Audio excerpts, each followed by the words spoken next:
오늘은 12장 사사기 12장 1절부터 15절, 결국은 12장 전체가 되겠죠. 거기를 본문으로 읽었고, 설교의 제목은 말로 인해 공동체가 무너진다라는 제목으로 말씀을 나누려고 합니다. 말로 인해서 공동체가 무너집니다.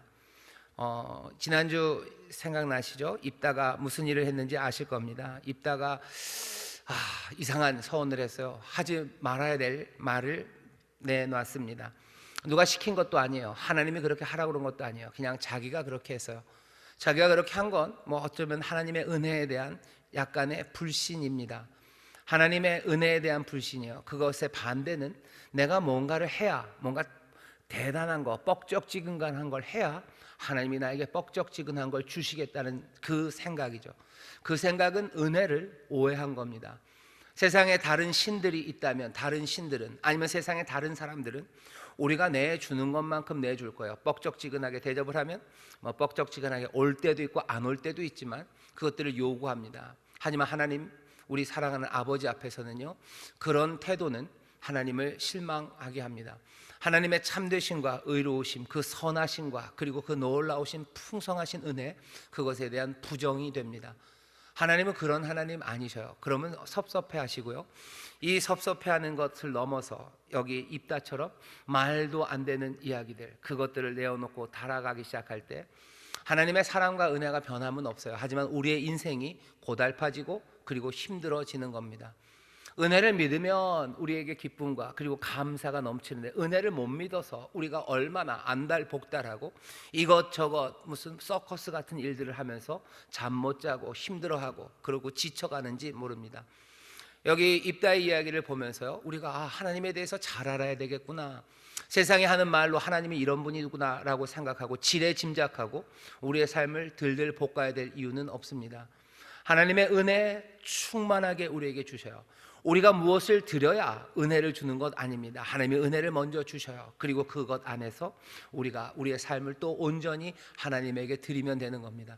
이 순서가 뒤집어지면 신앙생활이 꼬입니다. 신앙생활이 꼬이면 어떻게 돼요? 지치기 시작하고요, 지치기 시작하면 뭐가 주저앉아 버리기 쉽습니다.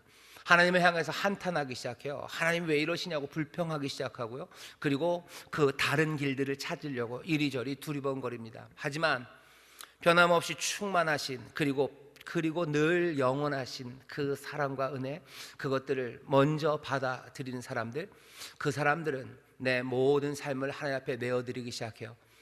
물론 그것이 쉽지 않아요. 내어드린다고 하지만 남은 것도 많고, 어떻게 보면 하나님 앞에 온전히 드리지 못하고요, 각도가 좀 틀릴 때도 있어요.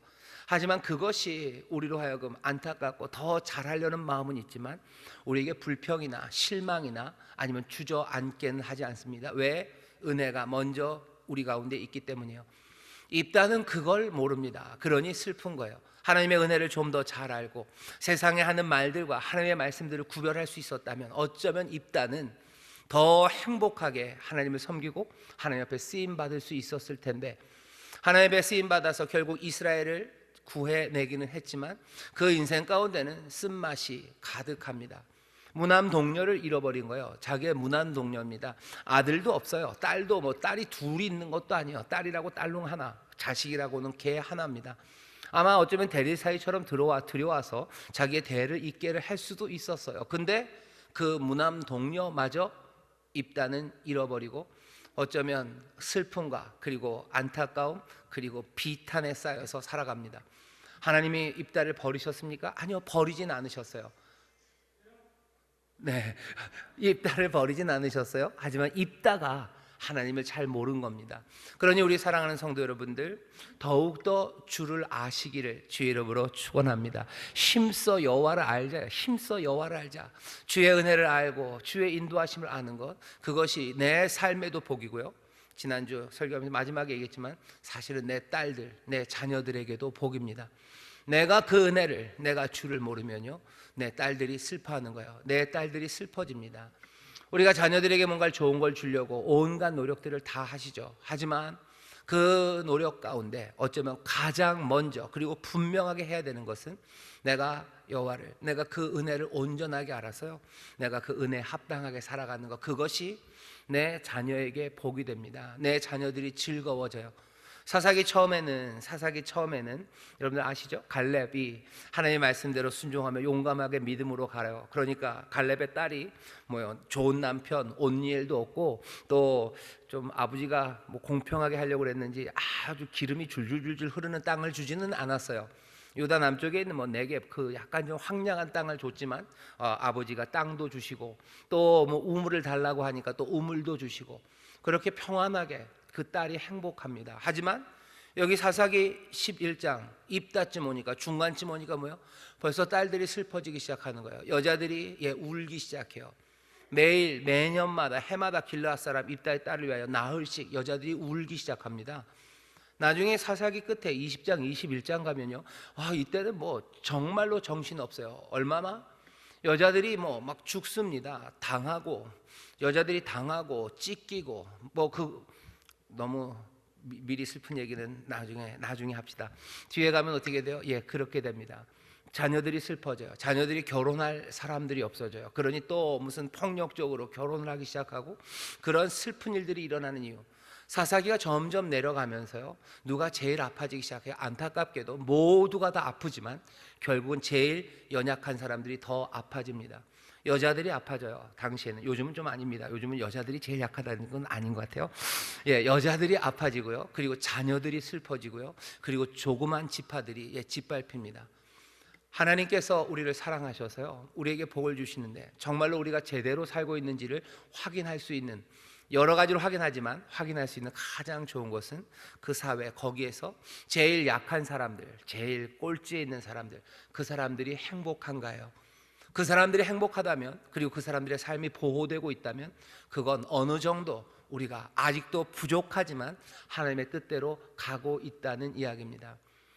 아주 말도 안 되는 세상에서도 그냥 독재자, 제일 윗대가리에 있는 몇 명은 행복할 수 있어요.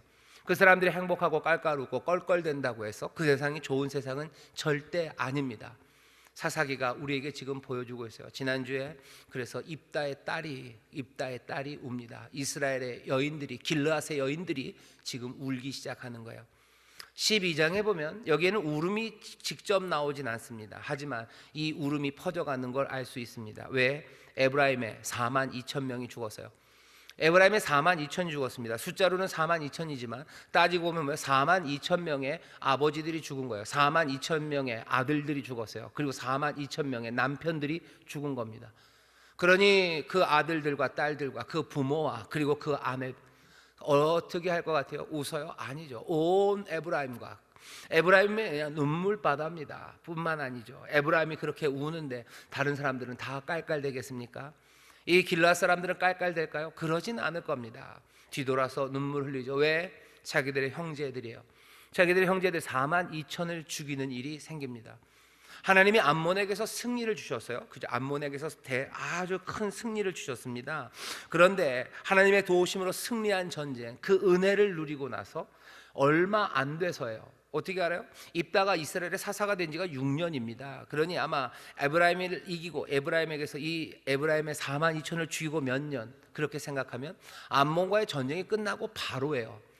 하나님이 승리를 주셨어요. 은혜를 주셨어요. 그런데 그 은혜에서 불과 얼마 지나지 않아서 동족 간의 전쟁과 살육이라는 어쩌면 저주받은 상황이 펼쳐집니다. 은혜가 저주가 되는 거예요. 이건 순식간입니다. 아주 순식간이에요. 오늘 설교의 제목이죠. 말로 인해 공동체가 무너집니다. 아주 은혜로 하나님이 주시는 선물로 가득했는데요, 금방 저주로 가요. 뭐 때문에 그렇게 가냐는 거죠. 하나님이 우리에게 가정을 하나님의 은혜와 선물로 주셔요. 하지만 그 은혜와 선물이 금방 저주가 될 수 있습니다. 금방 저주가 돼요. 교회도 그래요. 교회도 하나님이 이 땅에 주신 선물이에요. 또 우리가 그리스도의 몸된 교회 안으로 들어온 거, 우리에게도 이 교회는 선물입니다. 하나님의 은혜가 가득한 곳이에요. 하지만 여기가 동족 간의 전쟁과 살육이 일어나는 저주의 땅이 될 수 있어요. 여기가 오히려 어둠을 보는 곳이 되고, 여기가 내 영혼이 낭망하는 곳이 되고, 내 삶이 마음만 찢어지는 게 아니라 정말로 내 삶 자체가 그냥 다 파탄이 나는 그런 곳이 될 수 있습니다. 여러분들이 설교를 너무 잘 들으셔요. 갑자기 심각해지기 시작하셨어요. 좋습니다. 왜 그렇게 되냐고요? 오늘 설교 그대로입니다. 그냥 말이 그 일을 시작했어요. 말로만 다 된 건 아니에요. 하지만 말이 그것들에 불을 붙입니다. 여기 보셔요. 12장 1절에 에브라임이 뭐라고 하는지 보십시오. 에브라임 사람들이 모여 북으로 가서 입다에게 이르되 네가 암몬 자손과 싸우러 건너갈 때 어찌하여 우리를 불러 너와 함께 가게 하지 아니하였느냐. 우리가 반드시 불러 너와 네 집을 사르리라. 에브라임 사람들이 전쟁이 끝나고 났는데요, 모여가지고 길르앗 입다에게 옵니다. 와서 얘기하는 거예요. 왜 암몬이랑 싸우러 건너갈 때 왜 우리를 부르지 않았냐요? 왜 우리를 불러서 너와 함께 싸우러 가게 하지 않았냐? 어디선가 한번 들어봤죠. 사사기 8장에 기드온이 사사였을 때 에브라임이 그때도 와서 그랬어요. 너 왜 우리를 안 불렀냐고, 섭섭하다고. 기드온이 그때 얘기를 하죠. 아이고, 뭔 말씀을 그렇게 하시냐고. 에브라임의 끝물포도가 우리 집안의 만물포도, 므낫세 만물포보다도 훨씬 더 나으신데, 그렇게 위대한 에브라임인데 뭐 그럴 리가 있겠냐고. 그래도 적장을 벤 것은 에브라임 아니냐고 이렇게 달래줍니다. 에브라임이 그때도 그러더니요, 여기 또 와서 입다에게 또 얘기합니다. 왜 우리를 안 불렀냐요. 섭섭하다고만 아니고 여기서는 아예 우리가 반드시 불러 너와 네 집을 사르겠답니다. 말이 너무 심해요. 왜 반드시 불러 너와 네 집을 사른다. 에브라임이 보면 진짜로 전쟁에 들어오지는 않았어요. 그리고 나서 이제 와서 왜 우리를 안 불렀냐고 떼거지로 와서 모입니다. 지금 이 사람들이 떼거지로 온 바로 거기는 전쟁에 승리한 장소예요. 승리한 장소에는 늘 남는 게 있습니다. 전리품들이죠. 승전한 사람들이 갖게 되는 거예요. 어쩌면 승전한 것들이 가득한 그곳에 와서 왜 우리를 안 불렀냐고 그러면서 고개를 쓱 들이미는 거죠. 그냥 척 봐도 눈치가 보입니다. 이 사람들 왜 그러는 거예요? 입다가 승리한 거, 길르앗 사람들이 승리한 그것들을 좀 취하고 싶어요. 갖고 싶어요. 아니면 뭔가 전리품을 물건으로가 아니라면 이 길르앗이 암몬을 물리쳐서요, 그러면 명성이 올라갑니다. 힘이 강해지죠. 에브라임이 그게 싫었을 수도 있어요. 좀 눌러줘야 돼요. 우리가 너희들보다 세다는 걸 보여줘야 돼요. 그래서 가서 말도 안 되는 이야기를 합니다. 그럼 기드온처럼 아이고 에브라임이 잘났고 길르앗이 뭐가 있냐고, 그럼 그렇지 우리가 그러지라고 하면서 어쩌면 명예 아니면 그 지위를 요구하려고 그것들을 확보하려고 갔던지, 아니면 훨씬 더 아주 물질적인 것, 거기는 전리품들 얻으러 가려 했던지, 뭐든지 에브라임은 자기의 유익을 위해서 거기 입다에게 간 겁니다. 입다에게 가서 한 말도 안 돼요. 이 뒤에 입다가 얘기하겠지만 우리가 암몬과 극렬히 다툴 때 내가 사람 보내지 않았느냐. 에브라임은 할 말은 있어요. 니네가 암몬과 막 다툴 때는 보냈는지 몰라도 건너갈 때는 우리를 안 부르지 않았냐고. 우리가 하는 말은 지금 건너갈 때 부르지 않았다는 얘기 하는 거 아니냐고. 어쩜 말을 그렇게 돌릴 수 있습니다. 두 사람들, 에브라임과 입다의 말을 몽땅 다 이 사람들이 참된 말들을 하고 있다고 생각했을 때 보여지는 상황은 그런 상황이었던 것 같아요. 아마 전쟁 전에 전쟁을 싸우려는 이렇게 불꽃이 막 타오르고 있을 그때 여기 입다는 에브라임에게 도움을 청했나 봐요. 에브라임은 안 왔습니다. 그런데 전쟁이 정말로 벌어졌죠. 에브라임이 하는 말은 뭐예요? 그땐 보냈지만 진짜로 싸우러 갈 때 그땐 불렀어야지. 그때는 우리가 힘을 보탰을 텐데 왜 우리를 안 불렀냐고. 아마 이야기는 그렇게 된 것 같아요. 전에 같았으면 입다가 그것들을 설명했을 겁니다. 왜? 입다는 말을 잘하죠. 아주 외교적인 수사를 기드온보다 훨씬 더 잘할 수 있는 사람이 입다입니다. 기드온은 말하는 게 그렇게 많지 않아요. 입다는 말이 이만큼입니다. 길르앗의 장로들을 막 가지고 놀아요. 그리고 또 암몬 왕이 하는 말도 역사적으로 신학적으로 온갖 지리적인 거 다 얘기하면서 그 땅이 암몬의 땅이 아님을 설명할 수 있는 사람이에요. 그런데 오늘 여기 입다는 다릅니다. 늘 말로 설명하고 설득하고 자기 것을 얻어냈지만 오늘 이 에브라임의 말에는 입다가 설명하지 않아요. 안 부르긴 뭘 안 불렀냐고. 우리가 암몬과 극렬히 다툴 때 내가 사람 보냈는데 너희가 오지 않은 것 아니냐고. 거기까지가 끝입니다. 그리고 그냥 싸우기 시작하는 거예요. 이건 우리에게 싸우자고 하는 거지. 그래, 싸우자. 입다가 달려나가서 에브라임과 그리고 길르앗이 붙어 싸우기 시작해요. 에브라임은 경솔했습니다. 보면 아마 그 말인 것 같아요. 에브라임이 그냥 왜 우리를 안 불렀냐만 얘기했으면 어쩌면 입다가 설명했을 텐데, 에브라임은 이렇게 얘기하죠. 우리가 반드시 불러 너와 네 집을 사르겠대요. 에브라임은 이 말 하면 안 됐습니다. 왜? 우리가 바로 앞에 우리가 아는 이야기는 11장 31절에서 입다가 그렇게 서원했었죠. 내가 그를 번제로 드리겠나이다. 번제로 드리겠다고 31절에 했어요. 39절에는 그 말이 너무 무시무시하니까 그냥 이렇게만 얘기하죠. 아비가 그 서원한 대로 딸에게 행하니. 그러니 입다는 뭐예요? 자기의 딸을 하나님 앞에 불살라 드렸어요. 번제로 드렸어요. 뭐 왜 눈물이 안 납니까? 왜 후회가 안 됩니까? 그래도 입다는 그냥 자기가 아는 한에서 하나님 앞에 서운한 것만 갚는 거야. 그러니까 그거 하나만 알아요. 하나님의 은혜로 그것들 사하시고 우리가 서운한 것이어도 하나님의 뜻에 어긋나면 우리가 하나님 앞에 용서를 구하고 물릴 수 있었을 텐데 입다는 거기까지는 들은 적이 없어요. 하나님은 그런 하나님이라는, 은혜 하나님이라는 사실을 제대로 들은 적이 없습니다. 그러니 자기가 아는 한에서 최선으로, 어렵고 힘들어도 그 딸을 불태워서 드린 거예요. 이스라엘의 여자들이 길르앗에서 해마다 나흘씩 애곡한대요. 하지만 입다가 우는 울음에는 비할 게 아닐 겁니다. 거기 친구 처녀들이 통곡한 것과는 다른 통곡이 입다에게 있어요. 그 상처를 어떻게 합니까? 그 아픔을, 그 후회를, 찢겨진 마음을 어떻게 해요? 그런데 에브라임이 와서 한다는 말이 너와 네 집을 불사르겠대요. 입다는 속으로 그런 생각이에요. 불사를 거 한 개도 없다. 이제는 불사를 거 남아있지도 않아요. 하지만 불사른다는 그 말이요, 입다를 정신없게 만드는 거예요. 그 사람들의 도발, 에브라임의 도발에 화가 납니다. 그리고 스스로의 인생, 그 인생의 비통함이에요. 그러니 말도 안 되는 경솔한 이야기가 에브라임에게서 나와요. 그리고 입다에게는 기쁨과 즐거움, 감사가 메말라 있었습니다. 남아있는 건 화예요. 불같은 화예요. 그리고 그 비통함입니다. 거기에 에브라임의 경솔한 말이 불을 붙인 거죠. 도화선은 이미 준비되어 있어요. 감사가 없고 기쁨이 없는 메마른 삶, 그냥 비통함과 분노가 가득한 그 삶, 그 삶에 경솔한 말이 불을 붙이는 겁니다. 우리도 알죠. 남편과 아내가 싸워요. 보통 남편이 도발할 때도 있고 아내가 도발할 때도 있어요. 보통 때는 괜찮아요. 하지만 어느 때인가는 메말라 있을 때가 있습니다. 정말로 화나고 비통해 있을 때가 있어요. 근데 그때 경솔한 말이 불지르기 시작하면 전에 없었던, 전에면 그런 이야기 듣고서 설명했을 거예요. 전에는 뭔가 화해하는 방법을 취하든지 아니면 피하기라도 했었을 거예요. 하지만 오늘은 달라요. 오늘은 달라요. 불이 제대로 붙은 겁니다. 그러니 때려 부시기 시작하는 거죠. 때려 부시죠. 갑자기. 전에는 괜찮은데 어느 날 남편이 막 부시기 시작해요. 왜 그런 거예요? 도발의 말들, 그리고 비통하고, 그리고 화나고 메마른 감사와 기쁨, 그렇게 사라져버린 그 삶에서는 언제든지 불붙을 수 있고, 그리고 때려 부수는 일들이 시작이 됩니다.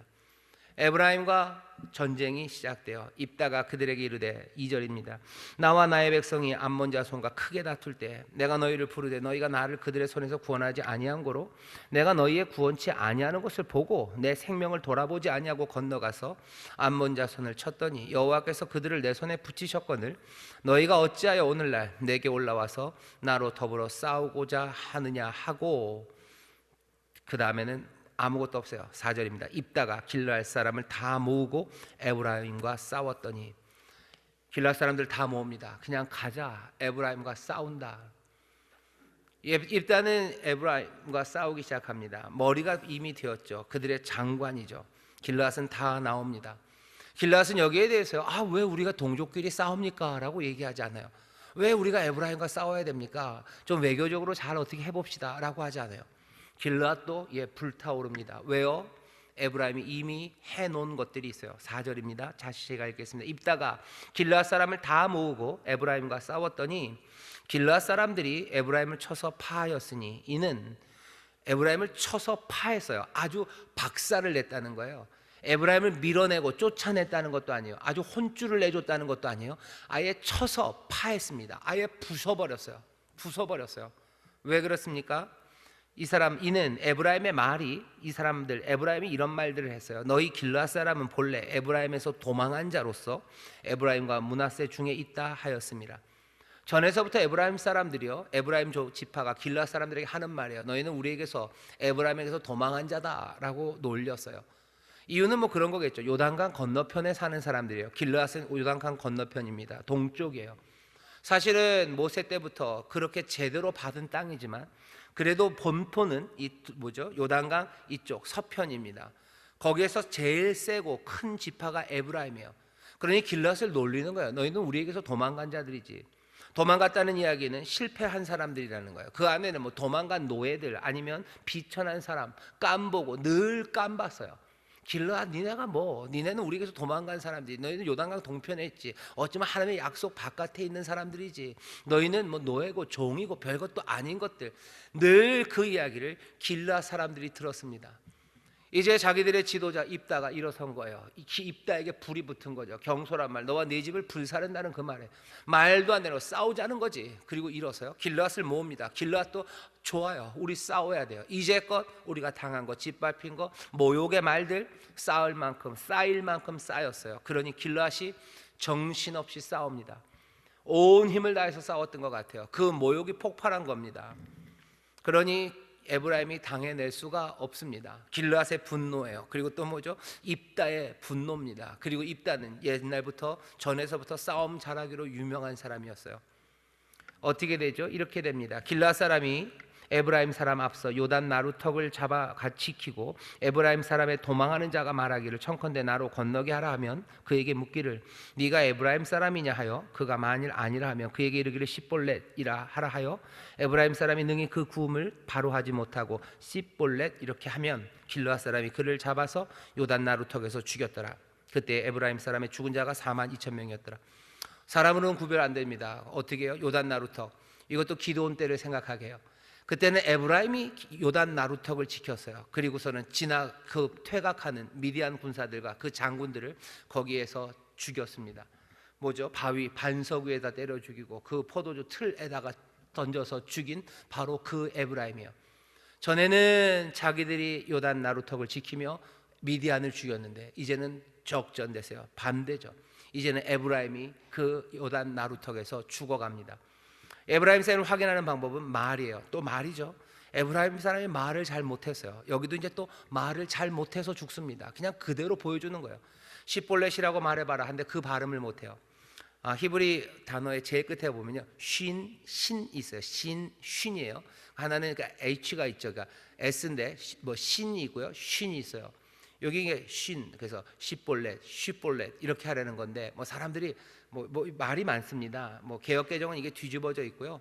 그리고 어떻게 에브라임 사람이 쉬랑 시를 못하겠냐? 그게 아니고 뭐 쉬랑 쓰다 뭐 여러 가지 이야기가 있지만 결국은 뭐야? 발음에 관한 거예요. 말에 관한 거예요.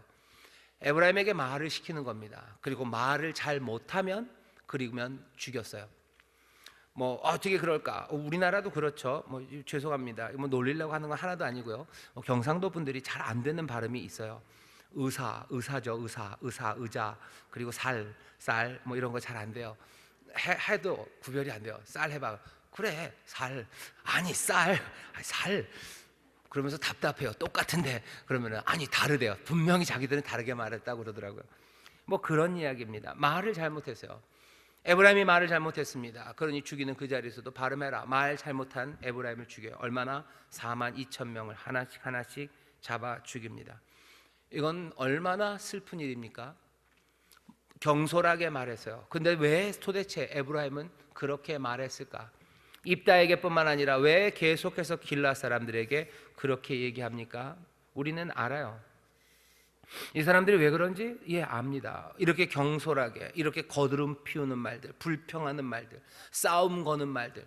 에브라임은 왜 이러는 거죠? 에브라임은 길앗을 업신 여기는 겁니다. 존중하지 않는 거예요. 공경하지 않아요. 무겁게 여기지 않아요. 그들보다 내가 훨씬 더 무거워요. 그러니까 가볍게 경솔하게 말하는 겁니다.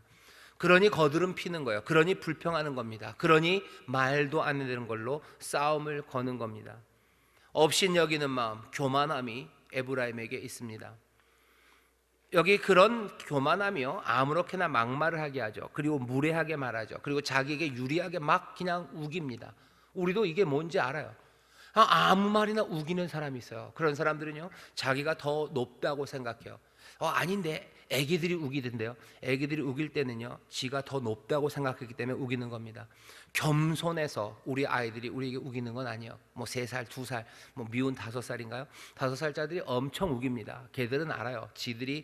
자기들이 엄마보다 더 세다는 걸 알아요. 그러니까 말도 안 되는 걸로 우기는 거죠. 업신여기고 교만한 마음이 아무렇게나 막말하게 하고 무례하게 말하게 하고 자기가 유리하게 우깁니다. 남들보다 내가 더 무거운 거예요. 우리는 압니다. 교만이 패망의 선봉이요 넘어짐의 앞잡이입니다. 교만한 마음이 우리를 망하게 할 거예요. 교만하고 그 업신여기는 이 태도가 에브라임의 4만 2천이 죽게 했어요. 4만 2천이면 거의 그냥 멸족 수준입니다. 왜? 사사기 20장 가면요 베냐민 지파가 그때는 더 심각해요. 아예 베냐민 지파 하나를 나머지 모든 지파들이 다 아예 씨를 말리겠다고 덤볐어요. 그래서 거의 다 죽습니다. 거의 다 죽었을 때 죽은 사람 숫자가 2만 5천이었어요. 물론 베냐민보다 에브라임이 훨씬 큽니다. 그래도 2만 5천이면 거의 한 지파가 막 그냥 끝내요. 진짜로 사라질 뻔했어요. 몇 명 안 남았었어요. 근데 에브라임은 4만 2천이 죽었습니다. 아무리 에브라임이 큰 지파라고 해도 4만 2천이 죽었다는 건 어마어마합니다. 왜 이렇게 망합니까? 왜 이렇게 넘어집니까? 업신여기고 교만한 마음이 있기 때문이에요. 그냥 내가 교만하다 그래서 바로 넘어지는 건 아닙니다. 내가 교만하다 그래서 바로 패망하는 건 아니에요. 교만해서 패망으로 가는 길, 그 길가에요 그 지나가는 어쩌면 제일 특별하고 그리고 분명한 그 과정이 있습니다. 그 과정이 뭐예요? 말입니다. 망하는 과정에 있는 게 말이에요. 말로 망합니다. 이런 얘기를 해도 되겠죠. 뭐 우리는 인천은 선거 안 해요, 그죠? 지금 정부가 어려움을 당하는 이유도 단 건 없어요. 그냥 그 말이에요. 이상한 말들입니다. 아주 오만한 말들이 있어요. 그게 넘어지게 합니다. 이거 되돌이키지 못하고 존중하고 그 업신여기는 마음, 그 마음이 회복되지 않는 한 아마 그 길로 가게 될 겁니다. 자기들이 훨씬 더 잘났어요. 그 당보다 우리 당이 훨씬 더 잘났고 우리를 따르지 않는 그 사람들보다는 우리가 훨씬 더 의롭고 우리가 훨씬 더 훌륭해요. 그러니까 막말하는 겁니다. 아무 말이나 하면서 우기는 겁니다. 그러면서 어떻게 돼요? 망해가는 거죠. 에브라임이 지금 그 길을 해요. 경솔하게 거드름 피우는 모든 말들, 그 말 뒤에는 교만 그리고 자기가 잘났다는 우쭐함이 있어요.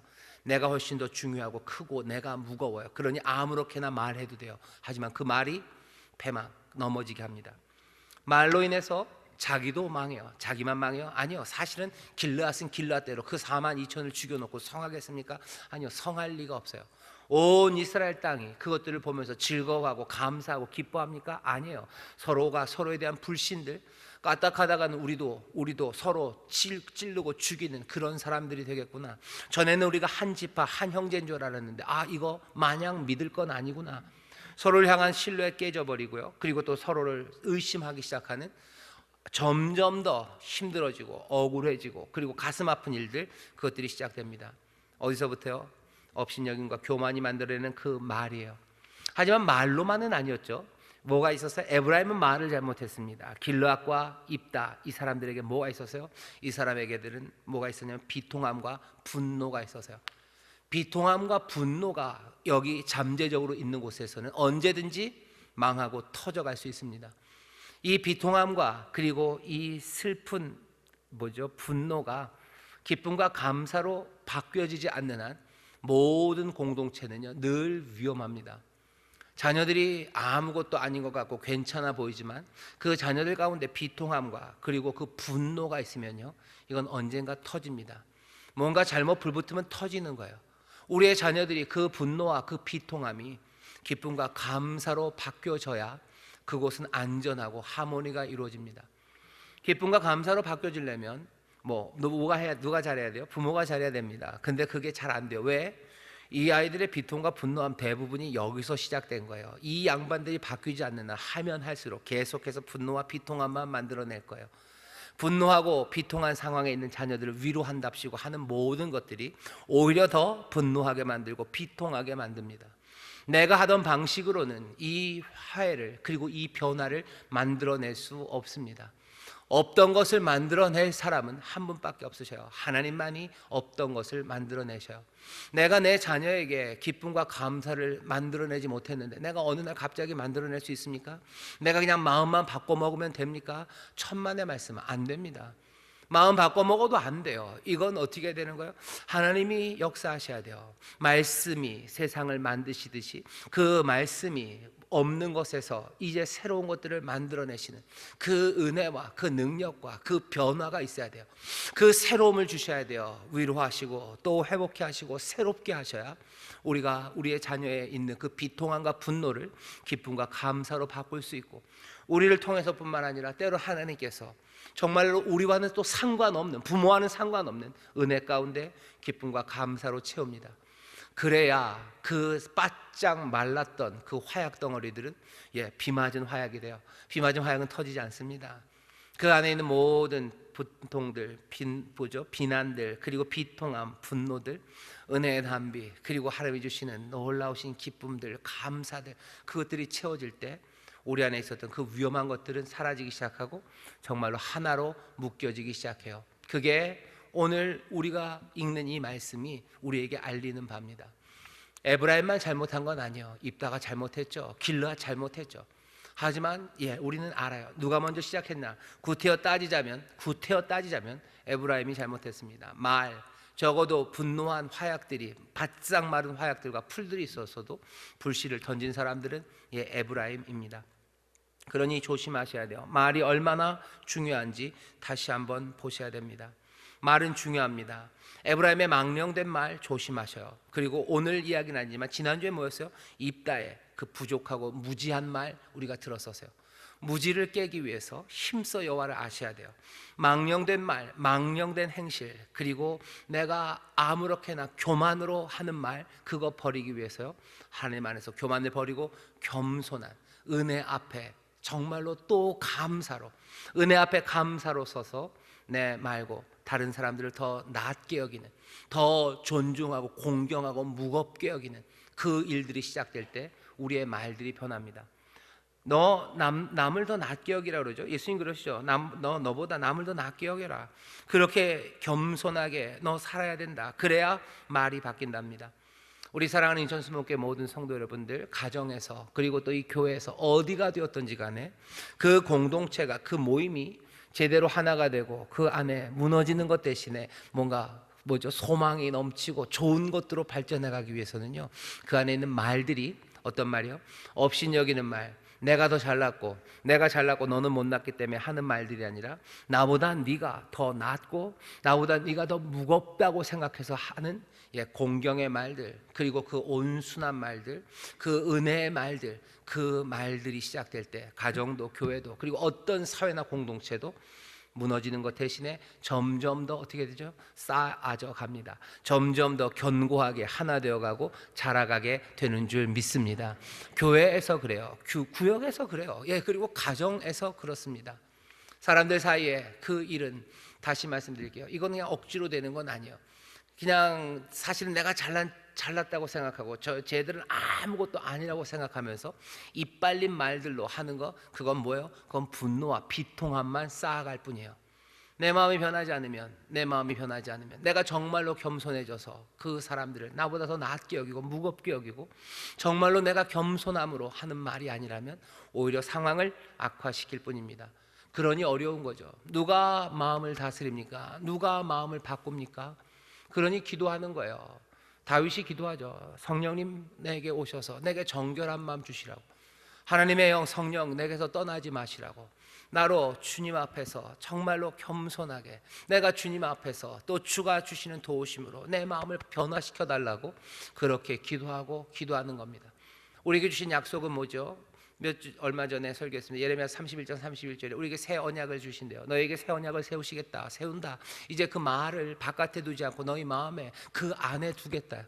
에스겔은 뭐라고 얘기합니까? 이제 우리에게 새 마음을 주신대요. 굳은 마음 다 제하고 부드러운 마음 주겠다. 새 마음을 주신대요. 그게 기쁨입니다. 왜? 그게 소망이에요. 내가 할 수 없는 거 나에게 새 마음을 주시니 이제 교만한 마음 대신에 겸손한 마음 주실 거예요. 내가 세상의 다른 형상들을 따라갔다면 이제 예수 그리스도의 형상, 그 겸손한 마음, 너희들에게 이 마음을 품어라, 곧 그리스도 예수의 마음이니 하고 했던 바로 그 마음을 우리에게 주신대요. 그러니 우리는 소망할 수 있어요. 뭘?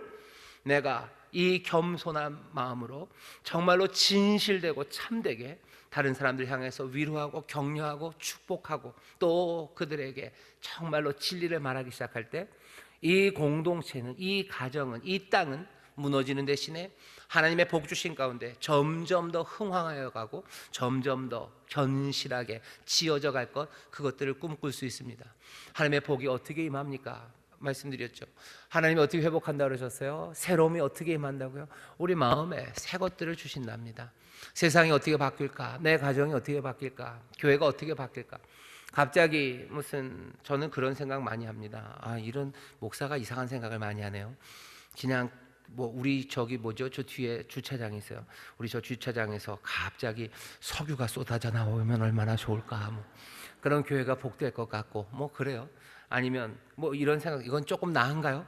어느 날 갑자기 하나님이 저한테 뭔가 능력을 주셔서 그냥 올해도 아니에요. 한 달만 손을 얹으면 웬만한 병들은 다 낫게 해주시면 아이고 저런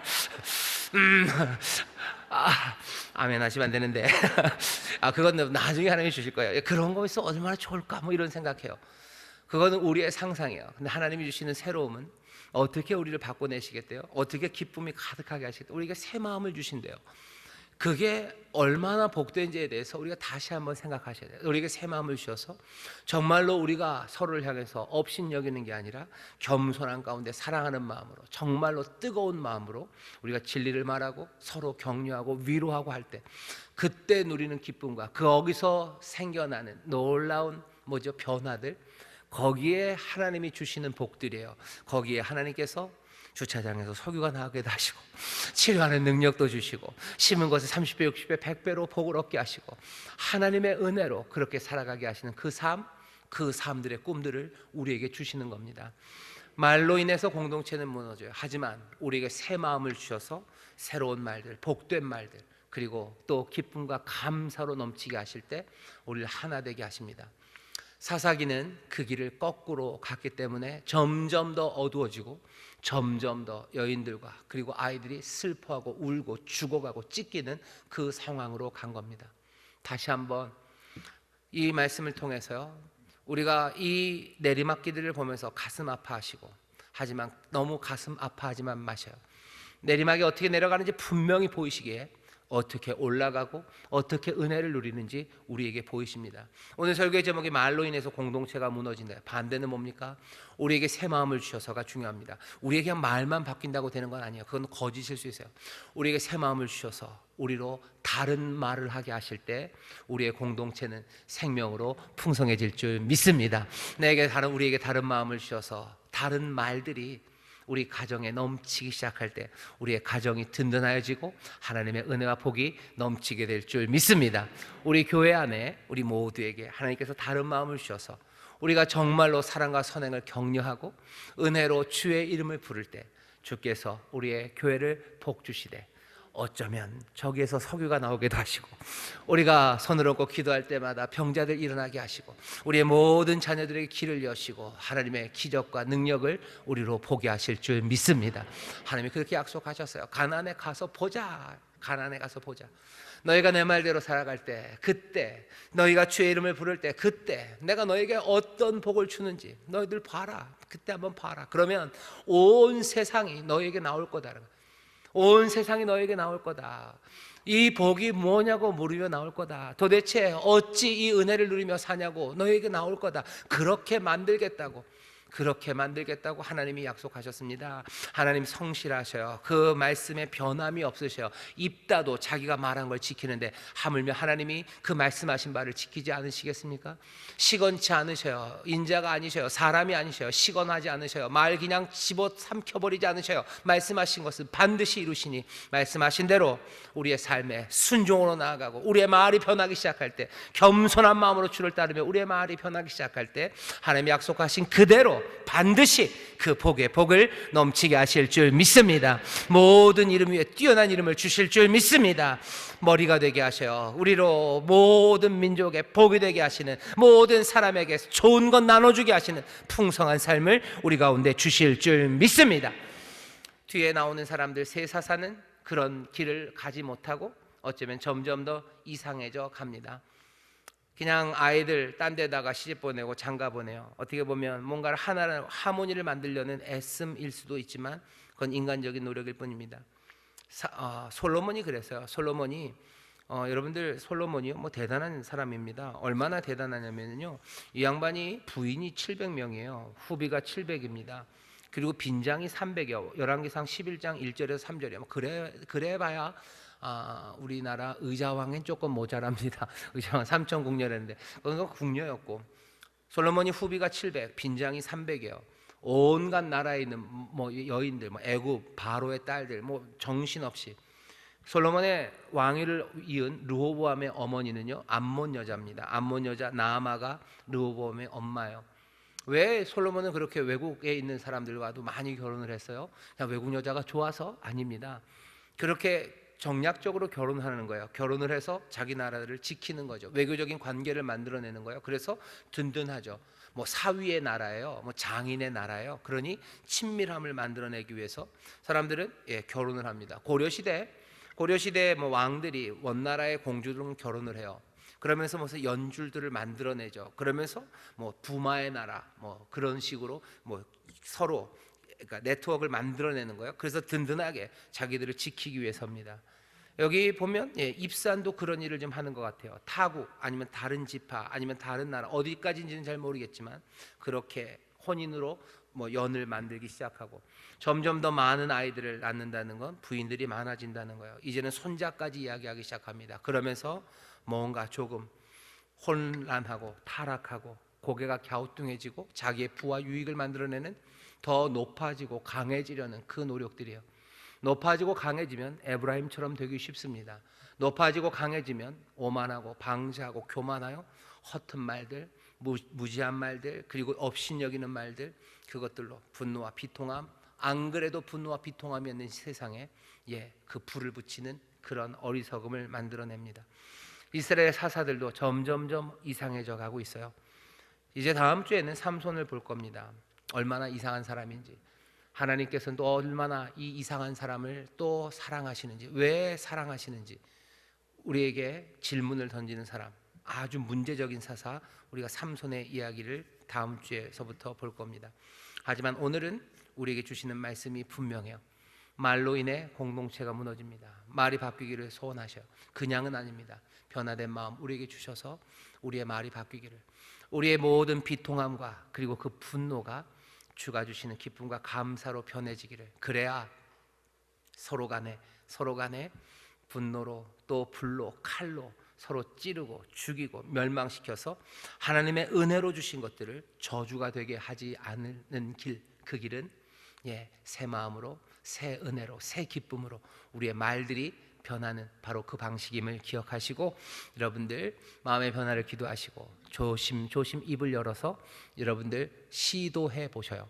내 마음이 변했는지를 어떻게 알아요? 내 마음을 이렇게 봅니까? 그건 어렵습니다. 하지만 뭐 몇 가지 방식이 있어요. 하지만 제일 확실한 방식은 말입니다. 내 말이 변하고 있는지 보시면 돼요.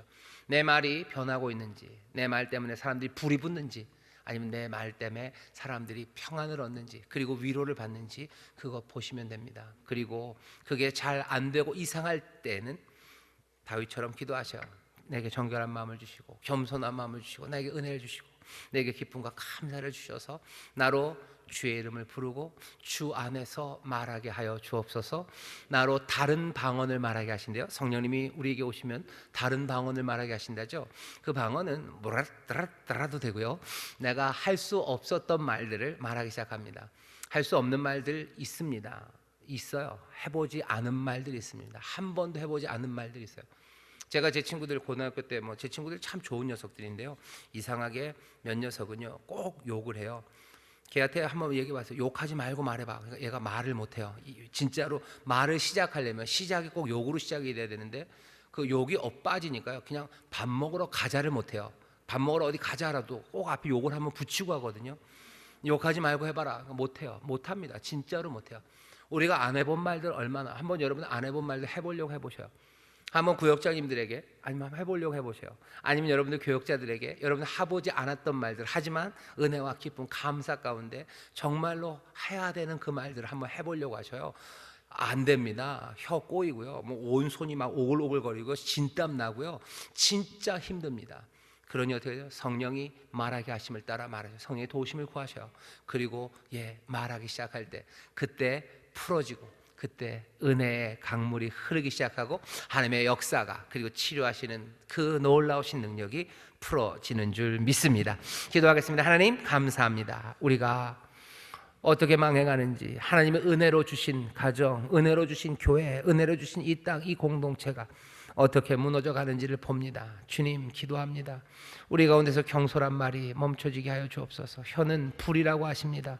주여 주여, 정말로 정결한 마음, 성령이 충만한 마음으로 겸손과 감사와 기쁨으로 정말로 주가 말하게 하시는 것처럼, 주님 말하시는 것처럼 성령의 말하게 하심을 따라 말하기 시작하는 놀라운 은혜와 기적을 우리로 누리게 하여 주옵시고, 그 가운데 하나씩 하나씩 회복되고 또 번성하여지며 더 단단하게 자라가는 우리의 귀한 가정과 교회, 그리고 또 우리 믿음의 공동체를 보게 하여 주옵소서. 말씀대로 이루실 줄 믿습니다. 성령님 우리를 도와 주옵소서. 감사드리며 예수님 이름으로 기도하옵나이다. 아멘.